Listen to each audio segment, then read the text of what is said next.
करो भाई शुरू।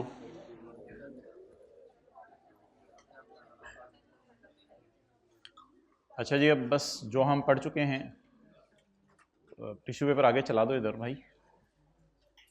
जो हम पढ़ चुके हैं बस उसी के ऊपर आप जो है वो नज़र रखेंगे हम, और कुछ भी नहीं। पास पेपर का क्वेश्चन 2 मैंने निकालना है, लेकिन उसको भी रहने दें। इधर देखें हमने किया क्या था। सबसे पहले हमने P&L और बैलेंस शीट का फॉर्मेट बना लिया था। मतलब P&L बैलेंस शीट का फॉर्मेट बनाने के बाद हमने एडजस्टमेंट्स पोस्ट करना शुरू कर दी थी। मोटी मोटी यही वर्किंग्स होती हैं खर्चों की और पीपी की, या और किसी चीज़ में ज़्यादा चीज़ें आ रही हैं उनकी। हमने वर्किंग्स ओपन कर ली।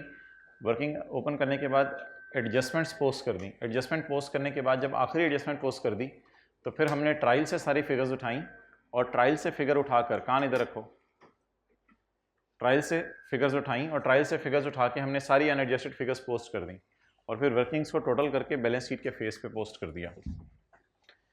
अच्छा जी, पास पेपर क्वेश्चन 1 जैसा किया था वैसा एक सवाल है। सिर्फ मैं आपको पढ़ा रहा हूँ, आपने मुझे बताते रहना है कि आपको ये चीज़ें याद आ रही हैं या नहीं। एक दो कोई नई चीज़ आएगी वो इंशाल्लाह मैं बता दूंगा उसका क्या करना है। पास पेपर का क्वेश्चन 2 सवाल की रिक्वायरमेंट है जी, prepare a balance sheet along with the notes, जैसे पास पेपर क्वेश्चन 1 की थी, along with possible disclosures. Comparative figures are not required.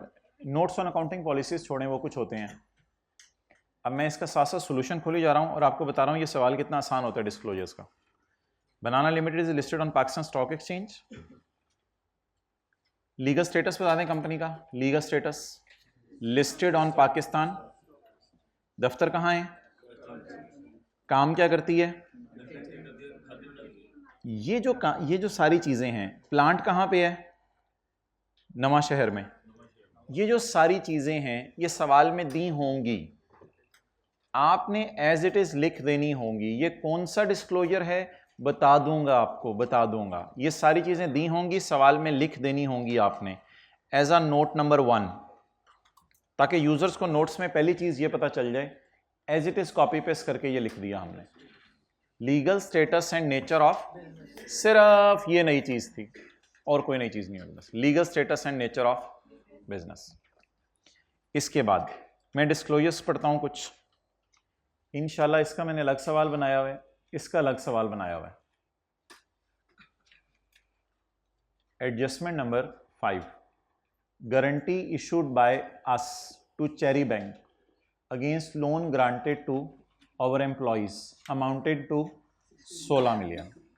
मुझे बताएं, मैंने एम्प्लॉय को लोन दिया है? नहीं, किसी बैंक ने एम्प्लॉय को लोन दिया है। अब अगर किसी बैंक ने एम्प्लॉय को लोन दिया है तो मुझे सोच के बताएं कि हम बैंक की तरफ लायबल फील करें या एम्प्लॉय? एम्प्लॉय। लेकिन अगर एम्प्लॉय डिफॉल्ट कर दे फिर हम भी एंट्री कर लेंगे expense debit provision credit.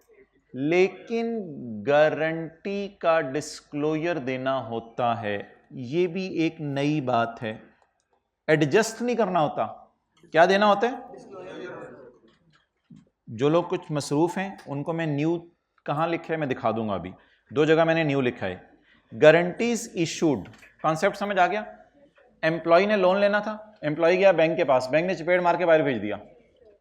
Employ आया एम्प्लॉयर के पास, एम्प्लॉयर ने कहा यार मैं तेरी जिम्मेदारी लेता हूं। बैंक ने जो है उसी चपेट मारे हुए बंदे को अंदर कुर्सी पे बिठा लिया और उसको लोन दे दिया।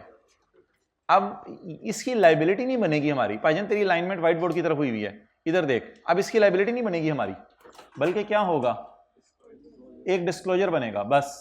As it is copy paste. BL has issued guarantees to Cherry Bank against loan granted to,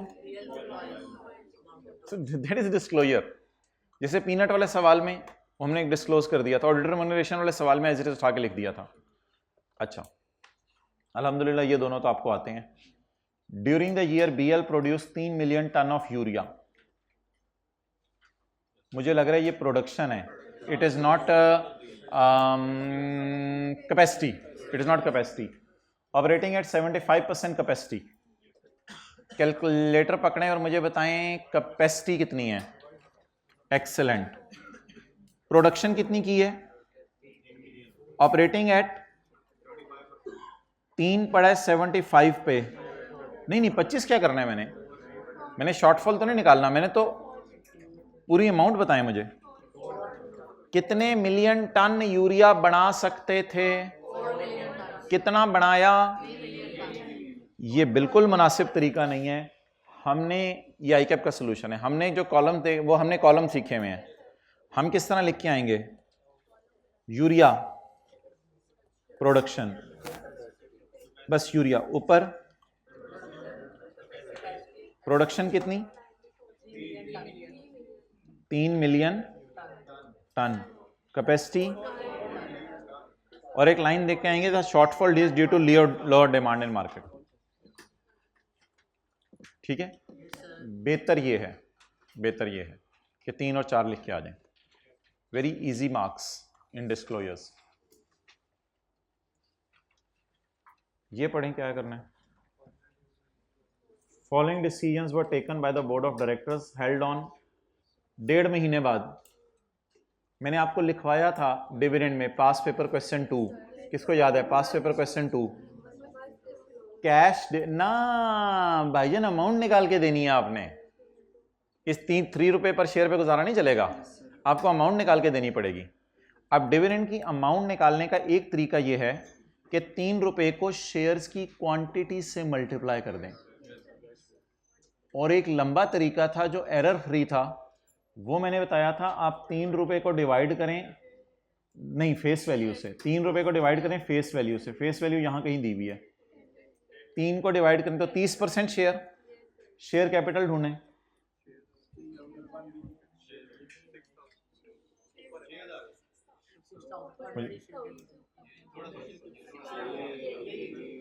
$6,000 तो बोलें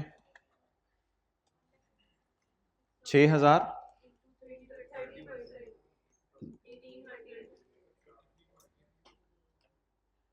नहीं 3 डिवाइडेड बाई 10 30% होता है।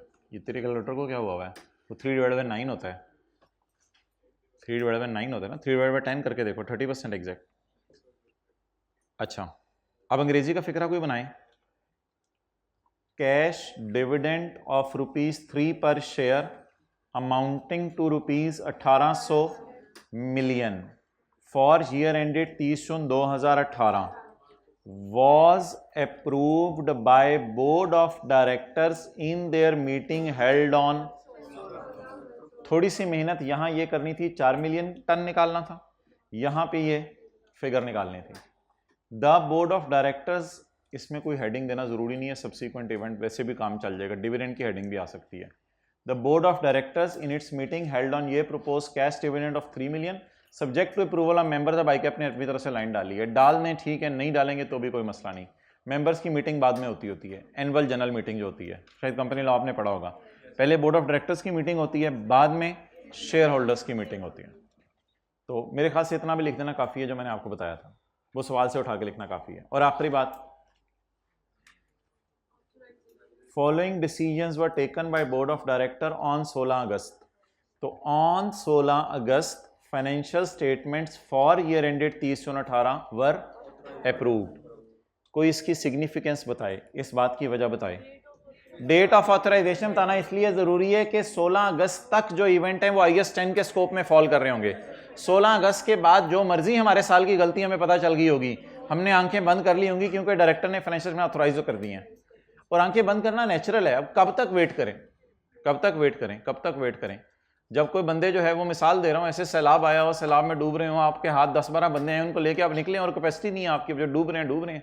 तो अब मिसाल दे रहा हूँ मैं, अब ये तो नहीं कहेंगे बाकी साथ ज्यादा करके जा रहे हैं, जो आपकी हिम्मत थी आपने कर लिया। तो फाइनेंशियल स्टेटमेंट्स में भी एक लिमिट है ना। क्या लिमिट है? जिस दिन डायरेक्टर ऑथराइज कर दें उस दिन के बाद जो मर्जी हो जाए, IAS 10 के स्कोप से बाहर है, उसे अगले साल जाके IAS 8 लगा दीजिएगा, प्रीवियस ईयर के एरर सही कर दीजिएगा, IAS 8 बना हुआ है। तो ये 2 डिस्क्लोजर थे, किस स्टैंडर्ड के? IAS 10 के। इसकी हेडिंग क्या हमने पढ़ी थी, बोलें? Date of. तो ये 4-5 डिस्क्लोजर मैंने आपको दिखा दिए, जिनमें एज इट इज आपने चीजें क्या करनी थी, कॉपी पेस्ट करनी थी। अच्छा, अब मेरे ख्याल से आपका जाना बनता है शेयर कैपिटल। अब गलत सुन लिया करो, ऐसे तो नहीं जाते हैं ना। अब शेयर कैपिटल और इसके अलावा आपने सिर्फ मुझे ये बताना है। ओ भाईजान नहीं, किताब कड्डो, भाई सीए करा रहे हैं आपको, किताब कड्डो। मुझे ये बताएं, ओ भाई इधर देख, ट्रायल में क्या मसला है? सादा सी एंड पे जाकर आपने, हाँ यार ऐ पूछ रही थी पहले दफा थी। एक्सलेंट, डेबिट क्रेडिट अलग नहीं दिए हुए, डेबिट क्रेडिट अलग नहीं दिए हुए, ये मसला है ट्रायल में। अब आप मुझे बताते रहे कौन से एसेट्स हैं, कौन सी लाइबिलिटीज हैं और कौन सी इक्विटी है।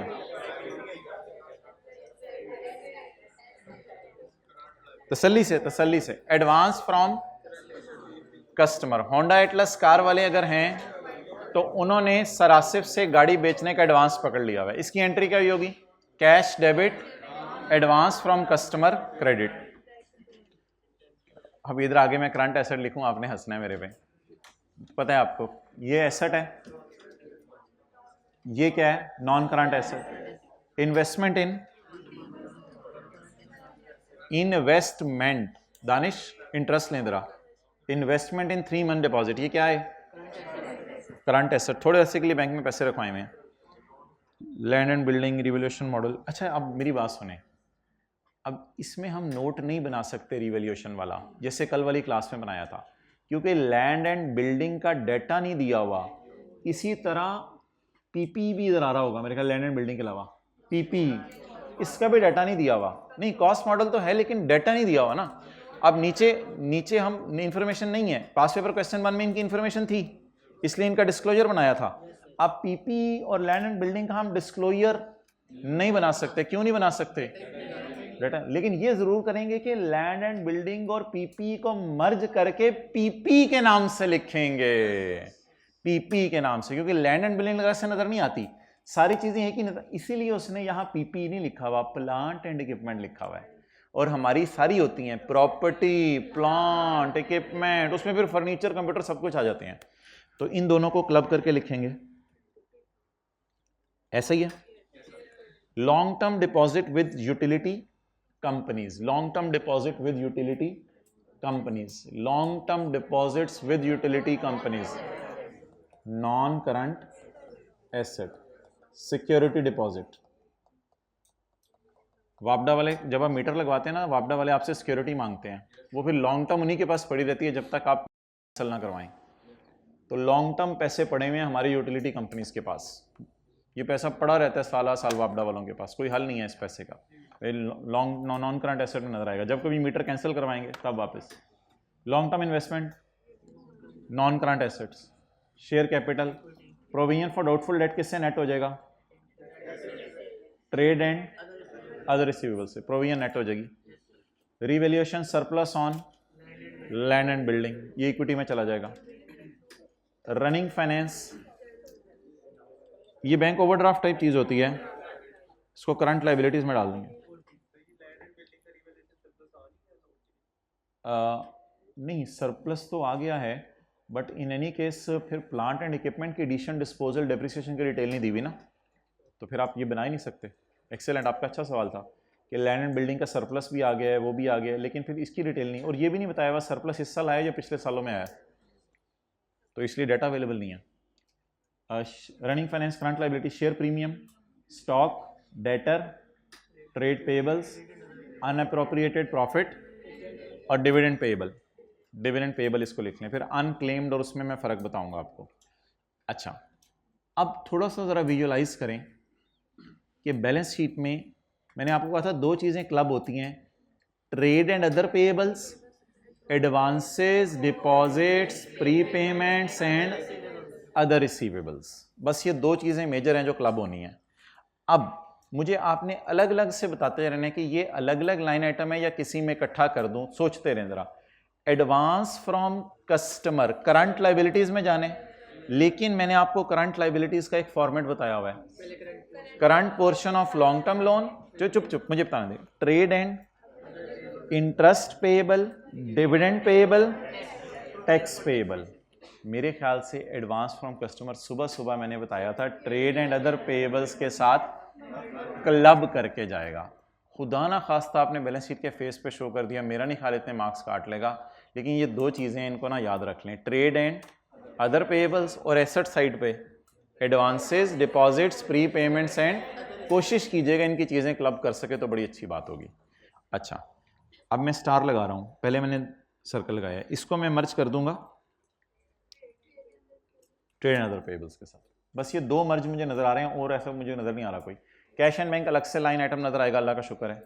इनटेंजिबल अलग लाइन आइटम नजर आएगा, इन्वेस्टमेंट्स अलग लाइन आइटम नजर आएगा। ये दोनों मर्ज हो जाएंगे बैलेंस शीट के फेस पे।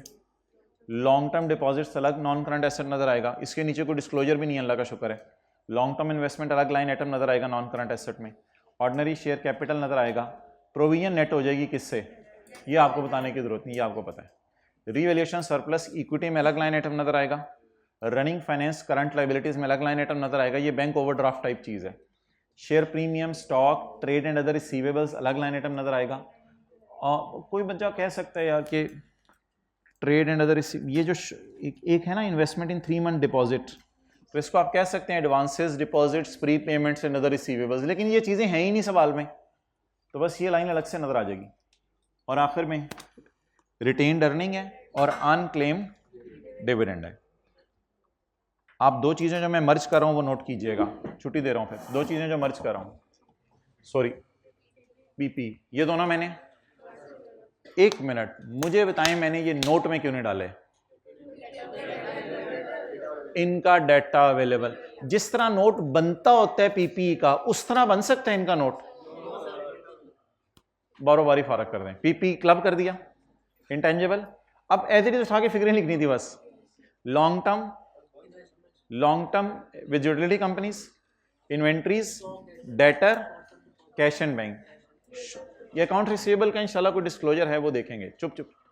Authorise share capital, issued share capital, share premium, retained earning, revaluation सब, ट्रेड। ये आई कि आपने गलत किया है। ट्रेड एंड अदर पेएबल्स इस तरह नहीं होना चाहिए, यहां नोट बनना चाहिए। नोट बन के कल की तरह trade payables 1150, advance from customer, दोनों को जमा होना चाहिए, जमा होके फेस पे चले जाएं। कल वाली क्लास याद है, इसका तो नोट उसी तरह बनता है ना, तो ये नोट में बन जाए। उसके बाद बैंक ओवरड्रॉन और अनक्लेम्ड डिविडेंड। कंटिजेंसीज की इंशाल्लाह बात करेंगे, यहाँ डैश डाल के इग्नोर क्यों किया। तो अब सादा सी बात, दो चीज़ें हैं जो सिर्फ आपने याद रखनी है। मुझे बताएं करंट एसेट्स में मोटी मोटी कौन सी चीज़ें हैं? Inventory, debtor, cash and bank, advances, deposits, pre payments and, अब उसमें आई डिपॉजिट रहा था, थोड़ा सा मसला हुआ करेगा करंट लायबिलिटीज में।